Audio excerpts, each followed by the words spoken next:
मैं कई बार बोलता हूँ कि बहुत सारी चीजें इंटरनेट पे इसलिए बिक रही हैं क्योंकि वो सेलेबल हैं। दुनिया में मैक्सिमम लोग ऐसे हैं जो करना कुछ नहीं चाहते और पाना सब कुछ चाहते हैं। और जब कोई कहता है कि यस मैं आपको कोई ऐसी तरकीब बता दूंगा, मैं आपको कोई ऐसी टेक्निक करा दूंगा, मैं आपको कुछ ऐसे हिप्नोटाइज कर दूंगा कि you need to do nothing, सब कुछ आपके लिए अब ऑटोमेटिकली मैनिफेस्ट हो जाएगा, तो बहुत सारे लोग तैयार हो जाते हैं ऐसी चीजों को लेने के लिए। तो मैं आपके साथ एक स्टोरी शेयर करने वाला हूँ, उसमें कुछ कॉन्सेप्ट है वो एक्सप्लेन करने वाला हूँ बेस्ड ऑन एनएलपी, तो आपको समझ में आएगा कि कैसे चीजें होती हैं, कैसे चीजें रियलिस्टिक आउटकम्स में, रिजल्ट्स में कन्वर्ट होती हैं, राइट। तो क्या ये स्टोरी है एक स्विमर की, एक लेडी जो स्विमर हैं, यानी कि एक लेडी जो स्विमर थी, स्विम करती थी, और जिन्होंने इंग्लिश चैनल को भी 2 बार क्रॉस किया था, यानी कि बोथ वेज उन्होंने इंग्लिश चैनल को क्रॉस किया था। उनका नाम था मे फ्लोरेंस शैडविक, राइट, मे फ्लोरेंस शैडविक। तो फ्लोरेंस शैडविक की ये स्टोरी है।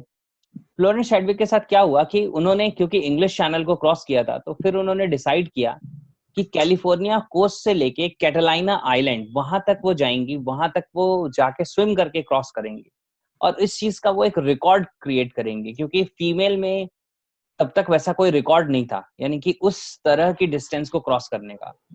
तो उन्होंने डिसाइड किया कि मुझे ये जो डिस्टेंस है ये क्रॉस करना है, और उसके लिए उन्होंने स्विमिंग करना शुरू किया, यानी कि वो पानी में उतरी फ्रॉम, जिसे कहते हैं कैलिफोर्निया कोस्ट टू कैटालाइना आइलैंड, यहाँ तक की डिस्टेंस उनको कवर करनी थी, और जो काफी लंबी थी। और उन्होंने पानी में उतर के स्विम करना शुरू किया, और वो लगातार तैर रही थी, लगातार स्विमिंग कर रही थी, और पानी काफी ठंडा था। और उनके जो कोच और उनकी मदर, ये जो लोग थे, ये उनको लगातार मोटिवेट कर रहे थे, साथ में एक बोट में जो आगे आगे चल रही थी उससे वो मोटिवेट कर रहे थे, इनकरेज कर रहे थे कि yes you can do it, और आप करो, आप बहुत ही अच्छा कर रहे हो। तो हुआ क्या कि ये जर्नी उनकी शुरू हुई, और करीब 15 आवर्स तक वो तैरती रही, यानी 15 घंटों तक। सोचो हम अपने दिन में कितने घंटे जागते हैं, 12, 13, 14, मैक्सिमम 15, उसके बाद हमें सोना पड़ता है, लेकिन वो लगातार 15 आवर्स तक स्विमिंग कर रही थी। और अगर आपने कभी स्विमिंग की है तो आपको पता होगा कि बॉडी स्विमिंग में कितनी जल्दी टायर्ड हो जाती है। अगर आप थोड़ी सी स्विमिंग करके बाहर आते हैं तो काफी थकान महसूस होती है, काफी भूख लग जाती है। तो सोचो वो 15 आवर्स तक लगातार तैर रही थी, तो कितनी टायर्डनेस होती होगी, क्या होता होगा। अब हुआ क्या कि 15 आवर्स तक तैरने के बाद उन्होंने अपने कोच को और अपनी मदर को बोला कि अब मैं और नहीं तैर सकती, now I am giving up, अब मैं और नहीं तैरूंगी। तो उनके कोच और उनकी जो मदर थी ना, वो उनको लगातार मोटिवेट करने लगे। उन्होंने बोला कि आप अभी भी तैर सकते हो, आपको क्या प्रॉब्लम है, आप इतनी दूरी तय करके आ गए हो, और आप तैरो and you will reach your target, जो आपका टारगेट है, जो आपका गोल है, आप वहां पहुंच जाओगे।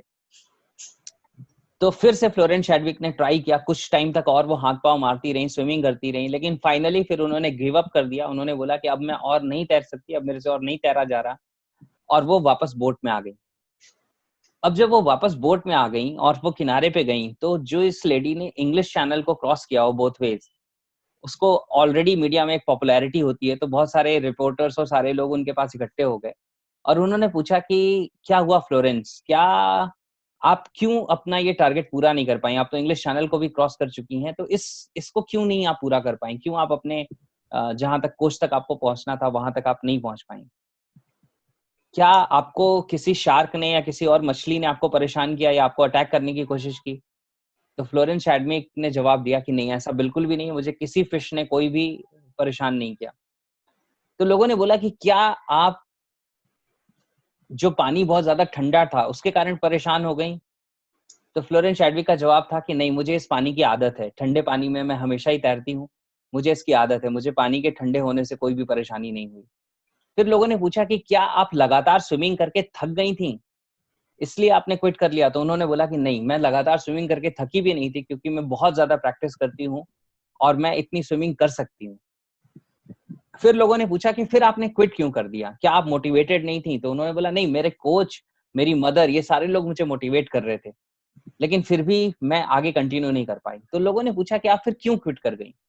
तो उन्होंने जो जवाब दिया वो समझने वाला है। उन्होंने जवाब दिया कि जहां मैं तैर रही थी और जो जहां मुझे पहुंचना था, जब मैं उसकी तरफ आगे बढ़ रही थी तो बहुत सारा कोहरा आ गया, बहुत सारी धुंध आ गई, बहुत सारा फॉग आ गया, और उसके कारण जिस कोस्ट तक, जिस बैंक तक मुझे पहुंचना था वो मुझे दिखाई देना बंद हो गया।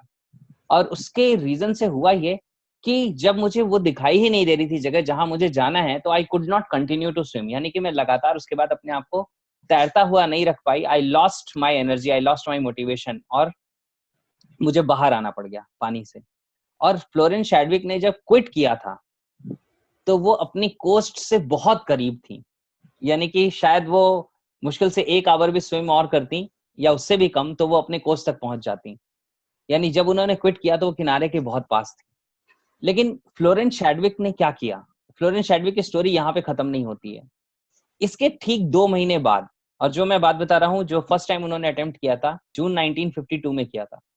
आप एक बार डेटा को वेरीफाई कर सकते हैं, नेट से क्रॉस चेक कर सकते हैं, हो सकता है 1-2 ईयर्स इधर उधर हो। तो फ्लोरेंस शैडविक के बारे में मैं आपको बताता हूँ कि उन्होंने डिसाइड किया कि मैं इसे क्रॉस तो जरूर करूंगी। मैं पिछली बार क्रॉस नहीं कर पाई, लेकिन वही जैसा एनएलपी कहता है, there are no failures, there are only feedbacks, right? यानी कि जिंदगी में फेलियर जैसा कुछ भी नहीं होता, सिर्फ फीडबैक्स होते हैं। और उसके अकॉर्डिंग अगर हम अब फ्लेक्सिबिलिटी को यूज करें, अगर हम अपनी अप्रोच को रिफाइन करें, तो हम अपने रिजल्ट्स को अचीव कर सकते हैं।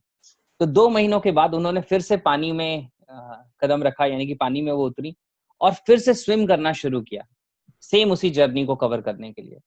इस बार वो स्विम करती गई, स्विम करती गई, स्विम करती गई।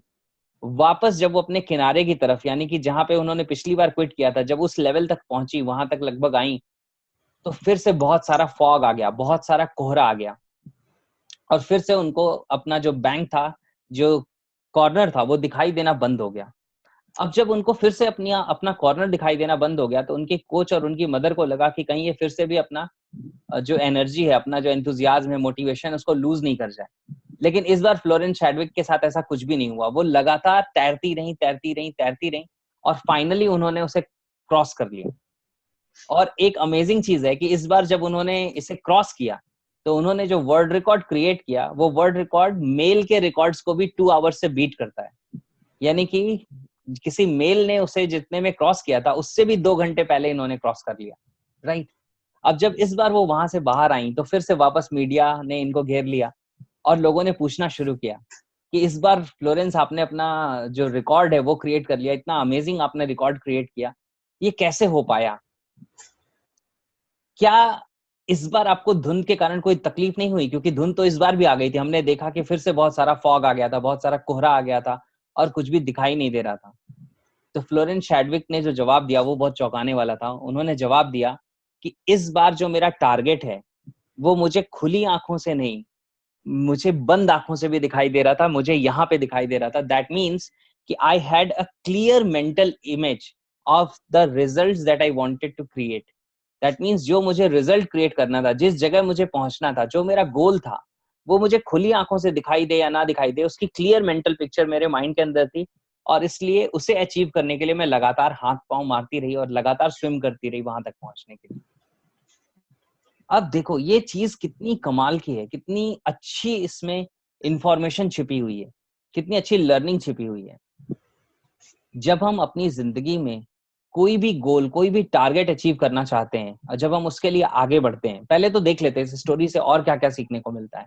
देखो, क्योंकि बहुत सारे लोग मेरे विजुअलाइजेशन की वीडियोस पे बहुत सारे क्वेश्चंस आते हैं, कई बार अब मैं इतना बिजी हूं, मैं आंसर नहीं कर पाता। काश वो लोग भी एनएलपी ज्वाइन करते, तो एटलीस्ट यहाँ पे उनको बहुत सारी क्लैरिटी हो जाती। लेकिन आप ध्यान से समझो इस बात को, कि कई लोग जब विजुअलाइजेशन वगैरह के क्वेश्चंस पूछते हैं, तो उनके माइंड में होता है कि सिर्फ विजुअलाइजेशन करने से उन्हें रिजल्ट्स मिल जाएंगे। मुझे बताओ कि फ्लोरेंस शैडविक ने अगर घर बैठ के स्विमिंग का विजुअलाइजेशन किया होता, और ये डिसाइड किया होता कि मैं विजुअलाइज करूंगी और एक दिन ऐसा होगा कि मैं पानी में उतरूंगी और 16-17 आवर्स स्विम करते हुए और इस वर्ल्ड रिकॉर्ड को क्रिएट कर लूंगी, क्या होने वाला था? नहीं होने वाला था। अगर फ्लोरेंस शैडविक सपोज करो पानी में भी उतरने को तैयार होती, लेकिन अगर उन्होंने इसके पहले इतनी प्रैक्टिस नहीं की होती स्विमिंग की, अपनी बॉडी को ट्रेन नहीं किया होता घंटों घंटों तक पानी के अंदर रहने के लिए, इतना एफर्ट नहीं किया होता अपनी बॉडी के ऊपर, अपनी फिजिक के ऊपर, अपनी कैपेबिलिटीज को इंक्रीज करने के ऊपर, तो क्या कभी ये रिजल्ट आने वाला था उनकी जिंदगी में? नहीं, उनकी जिंदगी में ये रिजल्ट फिर भी नहीं आने वाला था। अब देखो, जब उनकी जिंदगी में रिजल्ट इन चीजों से नहीं आता, तो उन्होंने क्या किया? उन्होंने एक्चुअली अपने आपको ट्रेन किया, और एक्चुअली उन्होंने पानी में कदम रखा। पानी में कदम कर रखने के बाद वो तैरती रही, तैरती रही, और फाइनली अपने रिजल्ट तक पहुंचने वाली थी। यानी कि प्रैक्टिकल लाइफ में जितना काम लोग करते हैं वो सब कुछ उन्होंने किया हुआ था, लेकिन फिर भी वो अपने गोल तक नहीं पहुंच पाएंगे, because one thing was missing, the outcome, the goal was to be planted inside her subconscious mind, inside her mind. उनके माइंड के अंदर वो गोल होना चाहिए था, वो मिसिंग था। इसलिए वो सारे प्रैक्टिकल एफर्ट के बावजूद भी अपने गोल तक नहीं पहुंच पाएंगे। तो सबसे पहली चीज जो हमें समझनी है कि प्रैक्टिकली तो हमें एफर्ट करने ही करने हैं, इसका तो कोई अल्टरनेटिव है ही नहीं, लेकिन माइंड में अपने आउटकम को, अपने गोल को रखना बहुत जरूरी है, क्योंकि सिर्फ आप प्रैक्टिकली वर्क करते रहेंगे, फिजिकली वर्क करते रहेंगे, तो भी आपका गोल हो सकता है अचीव ना हो। Because mind and body form a system.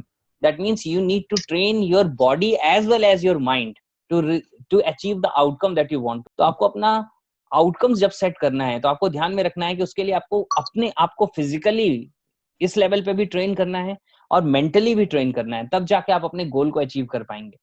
कोई भी एक करेंगे तो आपका गोल अचीव नहीं होने वाला है, राइट? तो ये बहुत कमाल की लर्निंग है। और सोचो नेक्स्ट टाइम में उन्होंने क्या किया, जब उनका गोल, उनका आउटकम उनको नहीं दिख रहा था, तो उन्होंने अपने माइंड में प्लांट किया हुआ था, उसके कारण वो आगे बढ़ रही थी।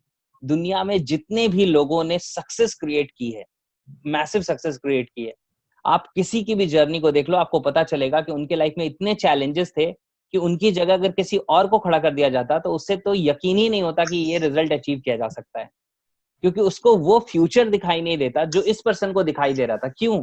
क्योंकि ये फ्यूचर अभी भी ऐसा नहीं है कि आपको आंखों से दिखाई दे रहा है, लेकिन आपके माइंड के अंदर वो प्लांट हो चुका है। That means the future is already created inside your mind, और फिर आप उसके लिए एफर्ट करते हैं और आप उसको क्या करते हैं, अनफोल्ड करते हैं, यानी अपने फ्यूचर को आप अनफोल्ड करते हैं, अनलॉक करते हैं, ग्रेजुअली आप उसकी तरफ आगे बढ़ते चले जाते हैं। But first it has to be inside your mind. तो ये चीजें हमें समझनी है। जब एनएलपी में आप आउटकम के चैप्टर को पढ़ते हैं और आउटकम के मास्टरी फॉर्मूले को आप अगर आप ऑब्जर्व करते हैं अच्छे तरीके से, राइट, अगर आप सच में उसको आउटकम को लेके बैठेंगे तो वो आउटकम का एक ऐसा फॉर्मूला है जो किसी भी गोल, किसी भी आउटकम को आपके सबकॉन्शियस माइंड को एक्सेप्ट करवा देता है। That means your subconscious mind accepts that yes this is the outcome that I can achieve, that I am going to achieve, और फिर आपके लिए एफर्ट करना उस डायरेक्शन में इजी हो जाता है, it becomes comfortable for you, right? तो ये है वो चीजें जो हमें सीखने की जरूरत है, जो हमें करने की जरूरत है। आप अपने जो भी रिजल्ट्स हैं उनको डिसाइड करिए, उसके लिए मेंटली अपने आप को प्रिपेयर करिए, उसके लिए फिजिकली यानी कि जो भी एक्शन लेने की जरूरत है उस पर अपने आप को तैयार करिए, चेक करिए, क्रॉस चेक करिए अपने आप को, राइट? क्योंकि जब तक आप अपने आप को ट्रेन नहीं करेंगे तब तक कोई भी चेंज आने वाला नहीं है। तो ये सारी चीजें अगर करेंगे तो रिजल्ट आएगा। देखो क्या है ना, मैं कई बार बोलता हूँ कि बहुत सारी चीजें इंटरनेट पे इसलिए बिक रही हैं क्योंकि वो सेलेबल हैं। दुनिया में मैक्सिमम लोग ऐसे हैं जो करना कुछ नहीं चाहते और पाना सब कुछ चाहते हैं। और जब कोई कहता है कि यस मैं आपको कोई ऐसी तरकीब बता दूंगा, मैं आपको कोई ऐसी टेक्निक करा दूंगा, मैं आपको कुछ ऐसे हिप्नोटाइज कर दूंगा कि you need to do nothing, सब कुछ आपके लिए ऑटोमेटिकली मैनिफेस्ट हो जाएगा, तो बहुत सारे लोग तैयार हो जाते हैं ऐसी चीजों को लेने के लिए। लेकिन आप समझो कि इन चीजों से रिजल्ट नहीं आता जिंदगी में। रिजल्ट आएगा जब आप उसके लिए एफर्ट करेंगे, और तभी वो रिजल्ट को आप डिजर्व करेंगे, आप डिजर्विंग बनेंगे।